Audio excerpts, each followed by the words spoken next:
with my stress is I try not to get high off my own supply, but since I do have a stress studio, I can actually just use it to kinda, get it out. But, still writing songs, running, lifting weights, that there's plenty of different avenues for me to kinda get that out. But I always found that it was I was just thinking about it as you were talking about, how it accumulates. The thing about it is I think is the danger about it is it's forgetful. You forget about it. Like, for example, like you were saying, like you wanted to curse out somebody when you're driving. Like by the time you get to your house, your anger and all that stuff kind of subsides and you forget about it. And it doesn't is not till like, a buildup of that of weeks where you all of a sudden you might just explode out of nowhere. You just don't feel well. Um, so everyone kind of has that, and it's really important for you to release it.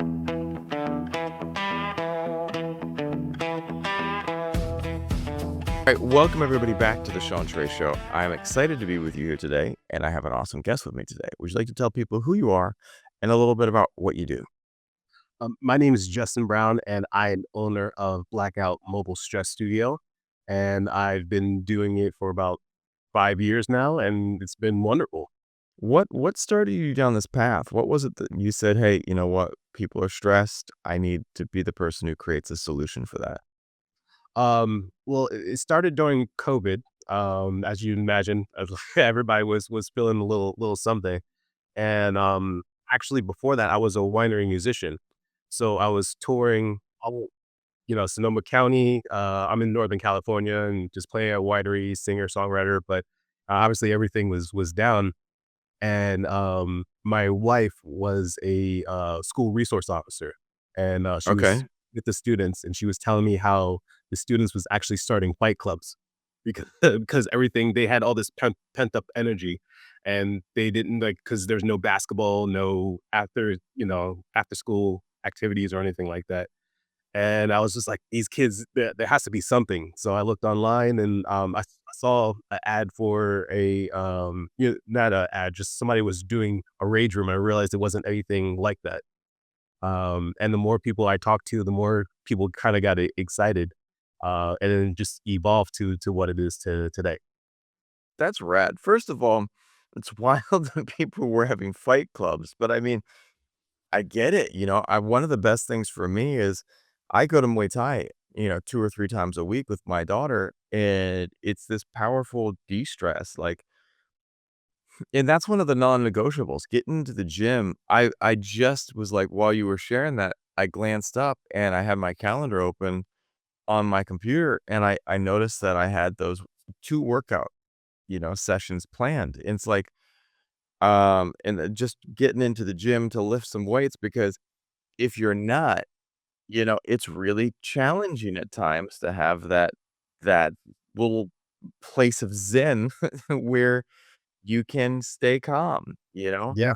But talk to me, like, you founded Blackout to help people release pressure without having to talk about it, you know? Straight Fight Club answer right there. But where did that idea actually come from, and was there a personal moment that made it more real for you? It was a personal moment for me because I was, not only was it, COVID happened with, like, me as a musician, but I also injured my vocals. So, it was kind of like a part of me just was missing at that point. I'm still kind of dealing with it right now, it's still kinda there. But I also, on a personal level, needed to figure out how to overcome this kinda loss that, that happened. Um, and the more people I talk to, the more, I realize, more of at a personal level, like everybody's kind of going through their own thing and people don't really need to talk about it. Some people just can't talk about it. But they do need to release it in a certain way. So, I set it up so that way it's sound dampened. Usually the places that I go to, like I park it to the side.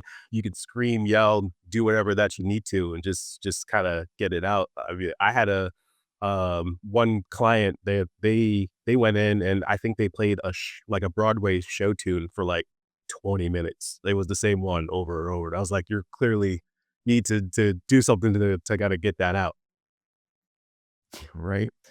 When you know, I think that that's one of the things too is, like, the cultural safety space of releasing is not always there, you know? The number of people that I'd like to yell at in traffic is high. The number of people that I'd like to yell at in my life, especially my business life, is really high, you know? And yet you can't. Like, if you wanna keep the relationships going that you know, you wanna create, it is tough. And so, you know, it's beautiful that you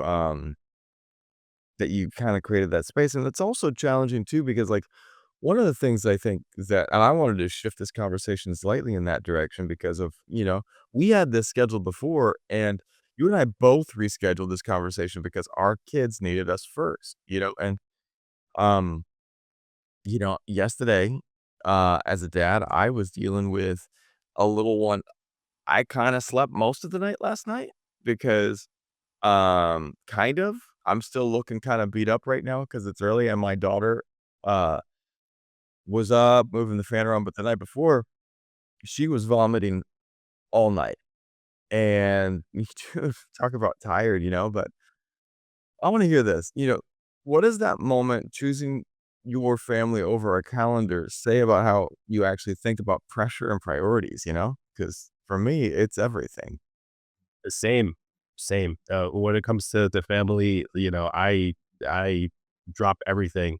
Um, I used to be I have to go and get this money. I need to go and do this and focus on my businesses and focusing on money. But as soon as my daughter was born, it was just like, all right, now there's a new priority, and it needs to shift immediately. So, and plus, it's just one of those things. Just like I will always have opportunities to meet people and make money, but she'll only be this age for this long, and I have to catch myself every once in a while, like, we'll sit down, I'm on my cell phone, and I'm like, "Alright, put it down, you limited amount of time," you know, and I my main goal is always to get as much out of it as I possibly can with her. Right? Well, and how does, you know, your business play into the need that some parents might have, man? You know, that's the other question I was thinking, like, because are parents specifically a good group that needs a way to release that you find? I do. I definitely do. Because we're all human, and there's times when your kid kind of stresses you out, and they do things that you wish they don't do. So like just having, and then you can't take it out on them, obviously. So having a safe space where you could just kind of release that, I do think is really important. Especially working with a lot of corporate events and retreats, just, a lot of them coming through and they're like, "Thank you, I needed this. My kid was, A, B, or A, B, and C." So, Yeah, I've been there, man. I have been there. Well, I wanted to ask you this because, like, running a business for me as a dad means you're managing energy at home and work at the same time, you know? Like, that was someone I had, a comment that I posted the other day on LinkedIn. Didn't think it was gonna get this many engagements. Like, I posted about being a dad, and I was like I just took a photo of me looking tore up, and I was like, "Alright, man, this is where I'm at right now." You know, I gotta go try to dive into business after being here all night, and I posted it because I was like, you know, sometimes showing up is tough, you know, and you gotta do what you gotta do. But it got a huge reaction, and, like, a bunch of people were like, "Dude, I've been there. I've been there. I was there last week. I'm there right now." One of the guys, he said, "Sean, you don't understand how timely this is right now. I needed to see this because I'm in it right now." And it's interesting because, like, running a business as a dad means you're managing energy at home and work at the same time. mhm. How do you personally apply what you teach, um, in Blackout before your own take hits empty, you know? How do you practice what you preach, man? It's hard, I'm not gonna lie.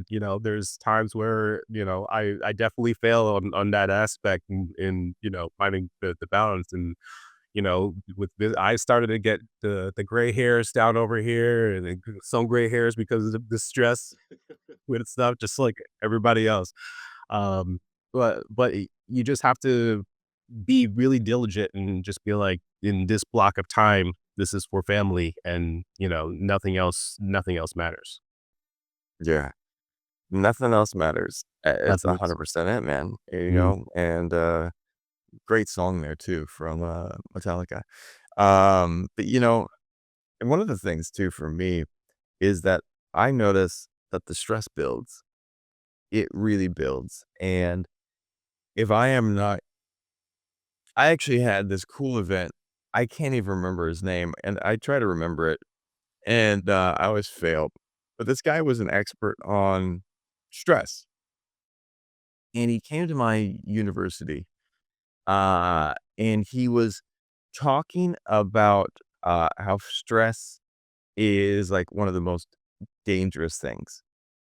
And this guy did all of these tests on, like, baboons, which is kinda horrible, but, he did all these tests on monkeys to see how stress could affect them as an organism. And one of the interesting things is they also tested, like, what happens when you start removing that stress, and it was really wild because they found that the organism did some amazing things. And I believe his name was, something Jampolsky. I think it was Gerald Jampolsky or something like that.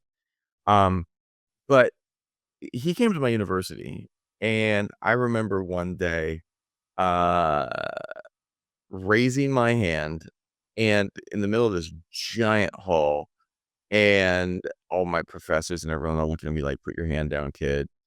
This guy was, like, the world expert on stress, so I had that moment to, like, ask him questions, and I'm like, "Well, damn, I'm gonna ask this dude a question because we're here, and why not?" And so I raised my hand, and he called on me, and I said, "Okay, question for you. Um, you know, first of all, I it was doom and gloom. You hear he's like, stress will cause cancer, causes heart disease." You're sitting there going, "Oh, geez, we're all gonna die next week," because all of us in this room are stressed out, and what he said this interesting thing. He said, "Well, that's the crazy part. When they took the stress away, the baboon's bodies started to heal themselves, and that all of these horrible chronic conditions started to, get better." And he was like, "You just have to find ways to remove the stress." And at that time, I was in my yoga kick, and I raised my hand. I was like, "Is yoga the answer?" And I thought he was gonna be like, "Yes, yes, it is. Make everyone do yoga." And he didn't say that. He said, "No." He's like, "If you take a 50-year-old trucker from Iowa and you put him in a yoga class, 4 days a week, it might stress him out. But you take that same guy and you put him into a fly fishing situation, and he's suddenly gonna be, like, stress-free." It's unique. It's different for every person. You have to find out what that thing is for you. But, you have to work on lighting it out. And I wanna ask you this because you talk about stress that accumulates rather than exploding. As a father and a founder, where do you feel that quiet buildup showing up most in your own life? And how do you work on releasing it? such a good question. Um, with my stress is I try not to get high off my own supply, but since I do have a stress studio, I can actually just use it to kinda, get it out. But, still writing songs, running, lifting weights, that there's plenty of different avenues Mhm. for me to kinda get that out. But I always found that I was just thinking about it as you were talking about, how it accumulates. The thing about it is I think is the danger about it is it's forgetful. You forget about it. Like, for example, like you were saying, like you wanted to curse out somebody when you're driving. Like, by the time you get to your house, your anger and all that stuff kinda subsides and you forget about it. And it doesn't is not till, like, a buildup of that of weeks where you all of a sudden you might just explode out of nowhere. You just don't feel well. Um, so everyone kind of has that, and it's really important for you to release it. I 100% agree. You know, one of the things too is like, when we're done here, I'll take my daughter to school, and then I'm hitting the gym, and I'm doing a push day, and you know, I one of the things too is like you made a good statement before we came started. Like we both are 2 phone people. Mhm. And one of the things that I have to do is make sure that I have real healthy boundaries with my communication. You know, I was sleeping last night and I was halfway awake, halfway asleep, and I wanted to roll over and pick up that phone, but I didn't because I knew that the second I pick up that phone, That's it. it's done. It's it, you know, and I'll read something from work that'll be like, I gotta handle this now. Um, one of the and I won't check my Slack from my clients up until, 8 o'clock rolls around, my time to start work. Then I start checking everything. Then I get those messages underway from all the clients that I have. But Yep. before that, no, man, it's my time. It's, family time. And last night, my family and I, we went up the street. And one of the things too that I found that um I had to do that because when I started my company, I felt like I needed to push, push, push, and then I started noticing things breaking, and the things that were breaking were me. And I think that most leaders wait until something breaks before they address pressure. What's the cost of that delay, and have you ever paid the price yourself?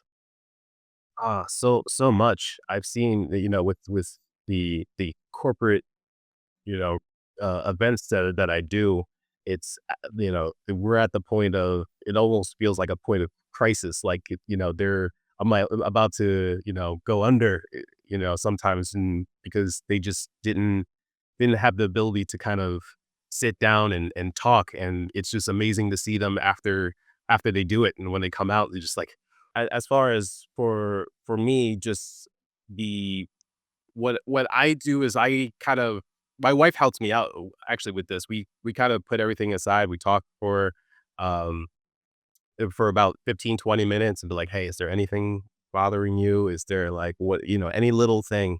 And we just gotta get it out of off our chest before it blows up weeks down the line. And we find that it's really helping our relationship.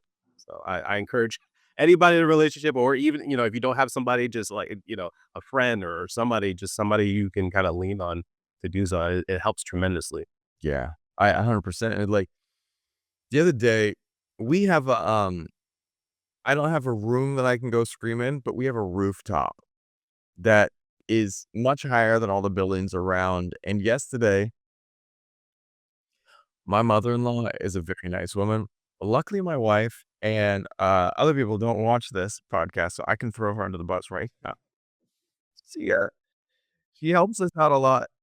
Um, but sometimes she just bails, and I'll explain why. Her sister, when she was much younger, moved to the US. And it was like for many, many years, they just couldn't go back and forth. It was hard. And now her sister's getting older and she comes back on her holidays. But she comes back for like a month at a time. My mother-in-law's like, well, I haven't seen my sister in forever. It's a month of like, let's, let's go.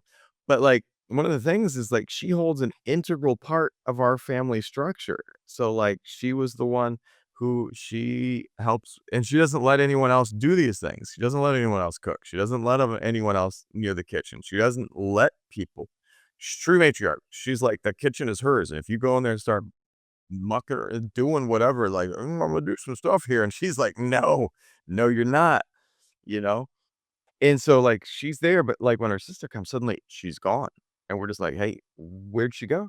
And it was, like, a month, and my wife had a bunch of shows, and my sister-in-law works with my wife, and we all live in one big, big house, and I suddenly was, like, home alone, running my company with, a sick child, and I had, like 3 times the amount of responsibility I normally have, and, and there was no one there to help, and I just was like I went to the rooftop, and I dropped a select number of F-bombs and prize number of, other expletives that were in a real conversation would accomplish nothing positive.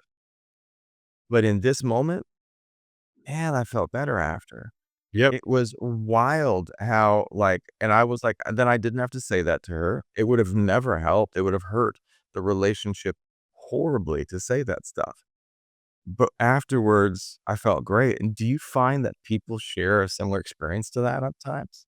Yeah, it's just, it's a way to, say what you need to say or do what you need to do without hurting, the anybody around you. And I think as a society, we've kind of shamed it in a way, like, I don't know if yeah, I'll just say shame. It's just kind of frowned upon that you have these feelings, but, you have these feelings for a reason, and I think they need to kinda just be explored, and, it ends up you end up finding the real root of the reason, sometimes. Like, for example, for you, you knew exactly the reason because everything was on your shoulders there for a time period, but sometimes it's just in you, you have to let it out, and then once it's out, you're like, "Oh, okay, that's why." So, yeah, it's really important. I think so. I think it's really, really, really important because, like like you said, for me, I was able to identify what it was that was causing that stress. I was able to see where exactly that was coming from. Um, but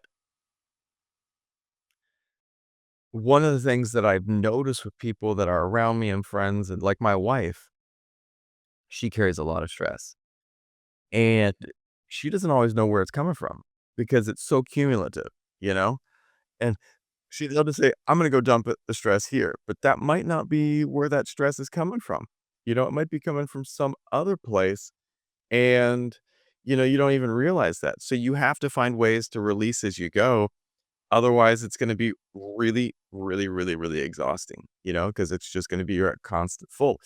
You ever see the old cartoons and there would be a character riding a train engine, and they would give that train engine, a face or something, and they'd pull that little lever, and the steam would release, and it would just scream, and it looked angry, and then afterwards, it would look relaxed. I'm always reminded of that, but I wanted to ask you this, because you built something that doesn't require people to explain their stress or perform vulnerability? Yeah. Why was that non-negotiable for you when you designed Blackout? It was non-negotiable just because everybody I didn't want it specific in really any type of way because everybody wants to like, everybody has their thing, which is also kinda intuitive because they say, like, "Don't make something for everybody," in business. Um, but, this here really helps out, like, a lot of people the way that I'm doing it because, like I said, everybody kinda goes and does his personal has their personal issues. Um, it's funny actually. Like last week, I had a client. She had an issue with her father, um, and one of the items I had was it was random, and it was a mug from the company that he worked at. And she was just like, "Oh," it was ended up being fate, and, like, she threw it, and she screamed and everything, and, she cried. I usually set up a session, like, about 5 minutes. I leave the door, closed and give them about 5 minutes to kinda cool down and kind of reflect on, what's going on. But she was just she came out, she's like, "Man, I really needed that really brought something out of me." And that's another thing I think that's amazing. Like, sometimes people go in, they're like, "I don't have any anger. I don't have any stress or really in my life right now." And then they'll throw one plate or, like, smash one thing, and then boom, it kind of it comes out of nowhere. So it's just kind of like a cleansing of your soul in a way that you didn't know you had, like, toxins in.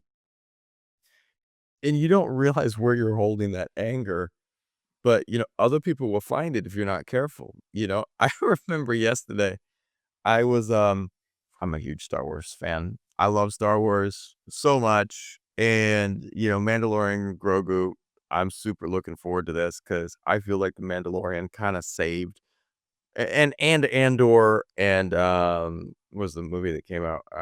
Geez, the pre-end, the movie that Andor was connected to. I'm blanking right now. I don't know how I'm blanking. It's early. But one of the things that, like, the Star Wars fan base absolutely hates Kathleen Kennedy, like, with a passion. Yeah. Yeah. I've seen the South Park episodes. You know, right? Oh, man, it's not like episodes.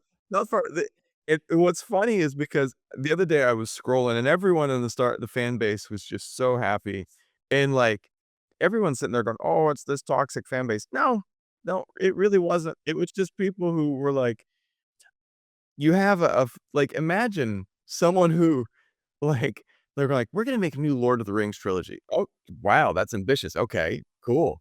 And we're gonna have 3 different directors, and there's no real central vision. Each director's doing their own thing." Like, "What? Really? Like, how does that make any sense whatsoever? That, like, makes no sense." That's what they did with Star Wars, and she thought that was a good idea, and, like, through a new trilogy, no problem. Central vision to it? No, you don't need that. That's not toxic, like, people that's just people going, "Dude, you have a good story writing," and, like, The Mandalorian, it was so good because Jon Favreau, like, watched all these old samurai movies and TV shows, and, like, each one of those episodes was like it was like a throwback to a famous samurai film, and, like, people didn't realize that, like, those are some of the best stories, you know? But why I bring this up, right? Uh, yes, what was that? No, I was just saying that's another cover. I love John Favreau. I think he's a, when it comes to superheroes, the different storytelling in that world, he's just the man. He's the man, you know? But, like, last night in the post, it was from one of, like, the nerd websites. I think it was, like, Geek Tyrant or Nerd something, and I follow them because I am definitely a geek and a huge nerd. And it's okay, but, like, it was like and so the title of the article was something like, "Grogu still won't talk in the Mandalorian and Grogu movie," and I was like, "Oh, okay, okay, okay." And then, like, they had this one line, "Confirms Kathleen Kennedy," and then you should have seen the comments were just like it were like, "Why?" All the fans were like, "Why did you have to mention her? We've been good," and all this anger flares up. And what cracks me up with, like, by that is, like, it's such a perfect example for you might be sitting there going, "Yeah, I worked through that thing the other day. I'm good now. I feel good inside." But all it takes is, like, one little thing, and, like, you're like, "Oh, I did not process that. I'm still way angry." And you didn't realize it until you get there, and then suddenly you're like, "Oof, a bit of a storm there." But Yeah. why I bring that up is because so many people are holding on to stuff that they don't even realize, Do you find that a lot? Yeah, a lot, even like the small little petty things that you just put it aside. It just comes out like, my mother-in-law said something like made a little side comment that you just like normally you just like, all right, whatever. She's just being her or whatever the case is. But your brain just like, oh no, that's the positive. No, we're gonna address that. Maybe not today, but further down the line. Absolutely, yes. Yeah, 100%, man, which is awesome, like because even for me, right, I felt horrible about sharing that mother-in-law story, Mm, because it's like, "Oh, someone's gonna watch, is gonna judge me, someone's gonna throw me under the bus." But the reality or I'm throwing her under the bus, but the reality is like we feel shame about sharing our inner emotional state.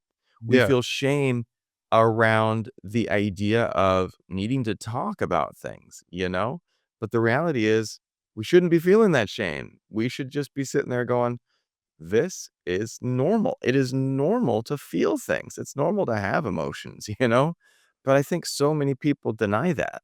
Yeah, especially for, like, the people that's closest to us and that's in our world, someone says something about me that I don't like, and I don't know them, like, I'm not even gonna think twice about it, but the reason why, like, you have these emotions is because you love these people, you care about these people, they're in your world, and, and we're human, like, we're not gonna be, like, on the same page for our whole lives, you know what I mean? So, these conflicts are important to kinda get through and make relationships even closer.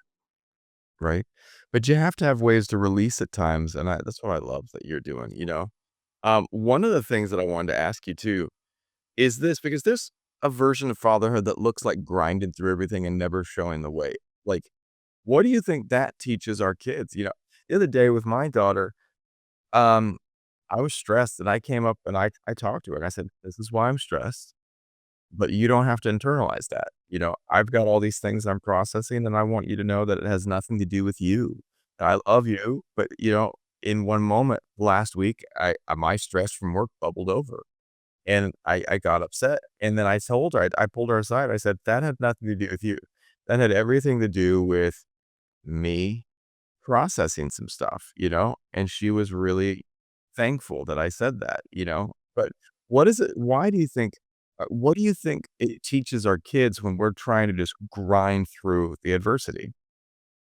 Yeah, that's something I was when my daughter was born, I kinda had a way in my head of how I was gonna present myself. I like my goal was I wanted to be a representation of what my daughter would wanna look for in a partner when she grows.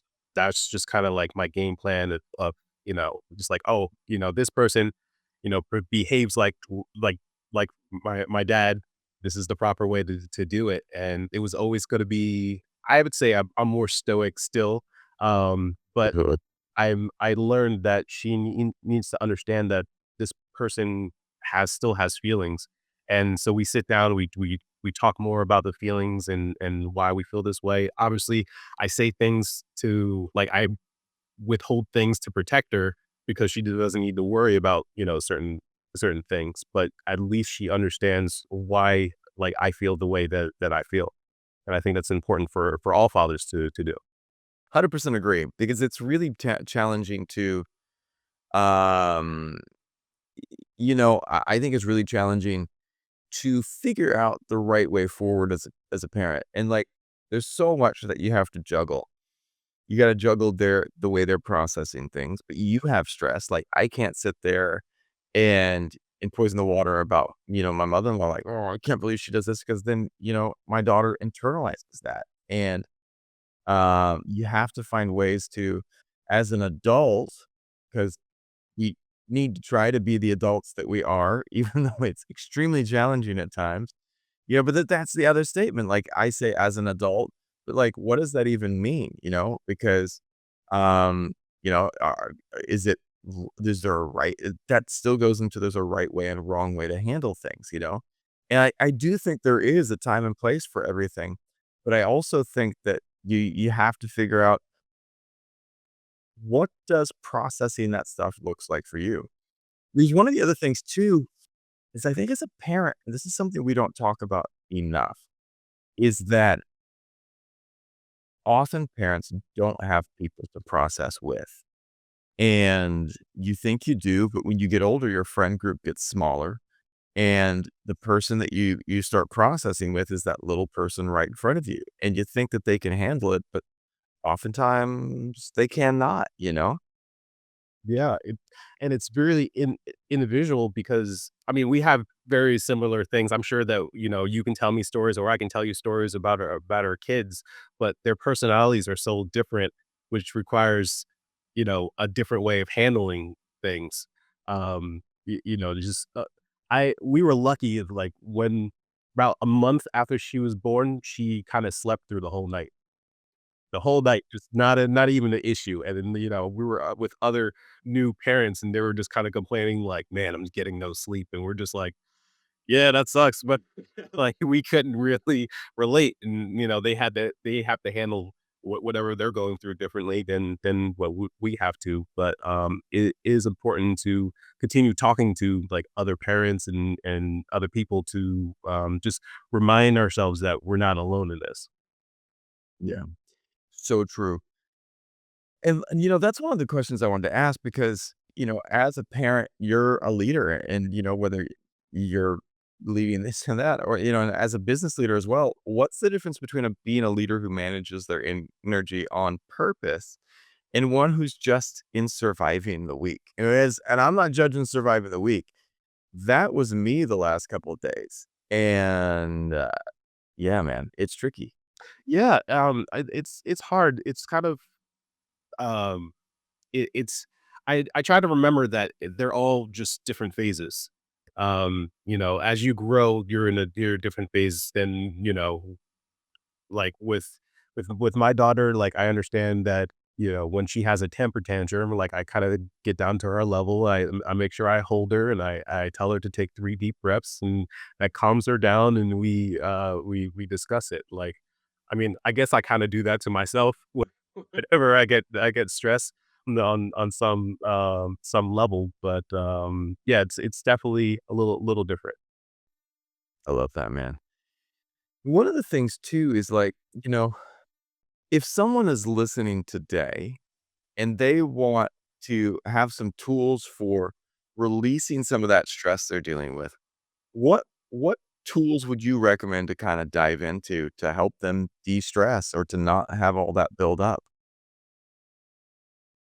I've been um fascinated about this one. I was listening to a podcast, I can't remember what it was, and they were talking about bees. And with bees, they use about 10% of their bees. They kind of go out and they find different flowers for them to pollinate and get just in case this thing fails.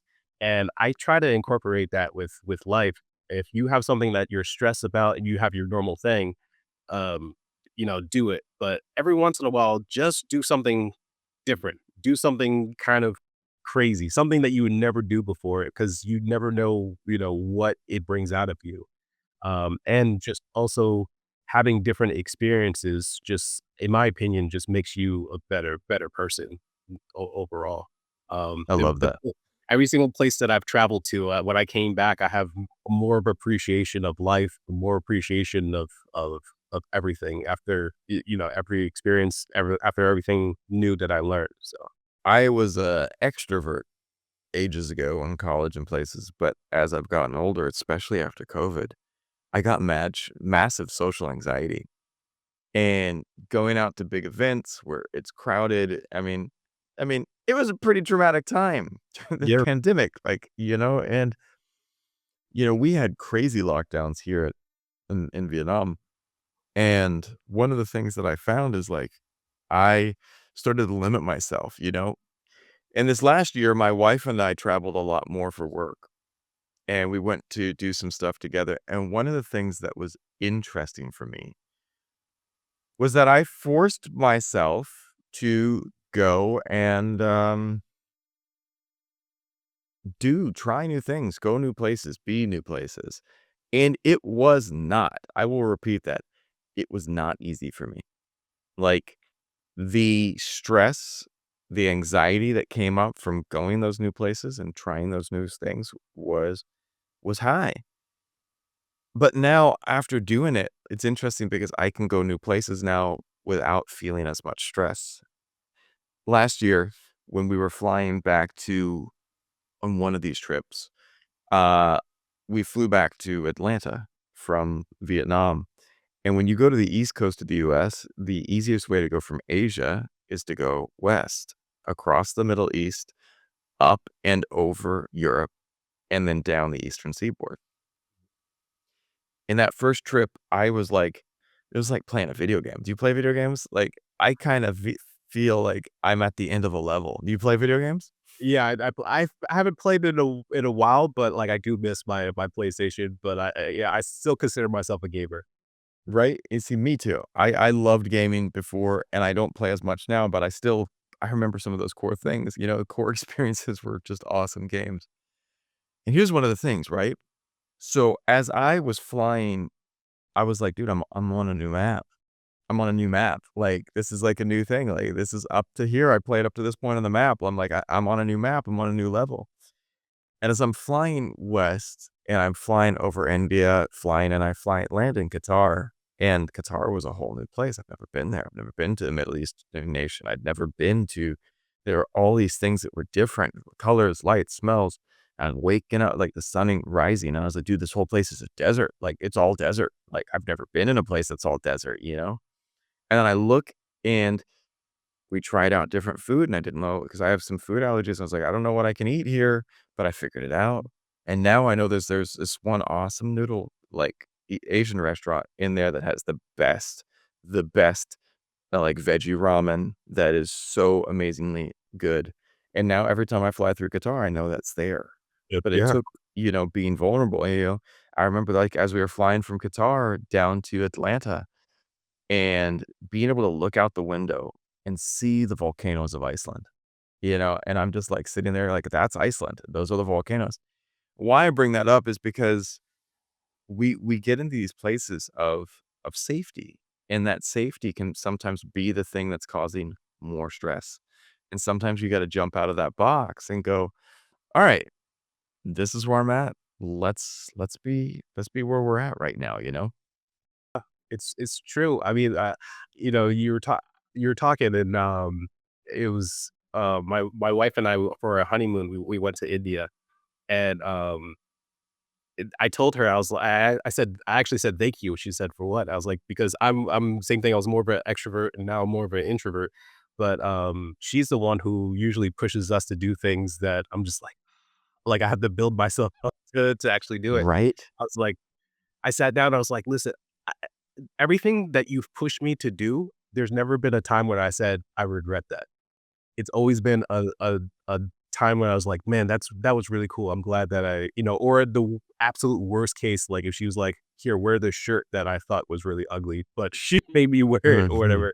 It was just an experience. Like, nothing really negative happened in my life, and it just kinda it keeps like, she reminds me that, it's gonna be okay. No matter what, just experience it, and you'll be okay. I'm so with you on that, and I thank my wife for doing the same thing 'cause we have a similar type of relationship, it seems, because I wouldn't. I'd just sit there stuck in my box. I wanna ask you this, if someone listening right now is already running on empty, as a parent, as a leader, or both, what's the one thing you'd tell them to do today? Stop and reset. I know it's scary to be like, I got all these like bills that's coming in and I have to, be if we were talking about being fathers, like I have to be the man of the house. I have to do this. I have to do that.